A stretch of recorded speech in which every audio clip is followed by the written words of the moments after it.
આજરોજ માળી આરતીના તાલુકાના મોરાસા ગામે લોકસભાની ચૂંટણીના અંતર્ગત મોરાસા ગામે ભારતીય જનતા પાર્ટીમાં પ્રવેશ માટેનો જે કાર્યક્રમ હતો જેમાં મોરાસા ગામે ગ્રામ પંચાયતના પૂર્વ સરપંચ શ્રી શૈલેષભાઈ કુકથરા તેમજ ગ્રામ પંચાયતના સાથે સદસ્ય શ્રી દશાભાઈ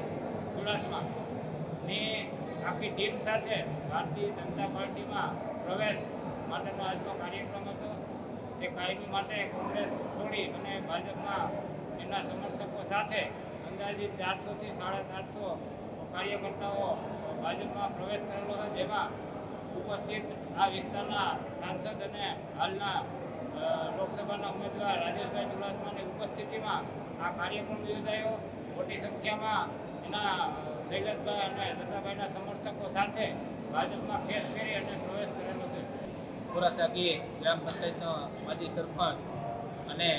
મારી સાથે ગ્રામ પંચાયતના સદસ્ય દશાભાઈ જીવાભાઈ ચુડાસમા અને મારી સાથે કોળી આગેવાન કરશનભાઈ દેવસીભાઈ ભાદરકા અને મારી તમામ ટીમ પૂર્વ ગ્રામ પંચાયતના તમામ સદસ્યો જે વર્ષોથી મારી પાર્ટી હારે અને પાર્ટીની સાથે જે કામ કરતા હતા કોંગ્રેસ પાર્ટી હારે, તે તમામ મારા ગ્રામ પંચાયતના સદસ્યો અને સાથે ગામના તમામ મારા નાના મોટા બધા કાર્યકર ભાઈઓ જે 400-500ની સંખ્યામાં આજે અમે કોંગ્રેસ છોડી અને વિધિવત રીતે આપણે આપણા માનનીય સાંસદ સભ્યશ્રી અને હાલના સંસદ જૂનાગઢ સાંસદના ઉમેદવાર રાજેશભાઈ ચુડાસમા અને પૂર્વ તાલુકા પંચાયતના પ્રમુખ દિલીપભાઈ સિસોદિયા અને આપણા ભાજપ તાલુકા પંચાયતના પ્રમુખ માળિયાના રાજેશભાઈ ભાલોડિયા, જે તમામ ભાજપના આગેવાનોની હાજરીમાં અમે આજે ભાજપનો ખેસ ધારણ છે અને વિધિવત રીતે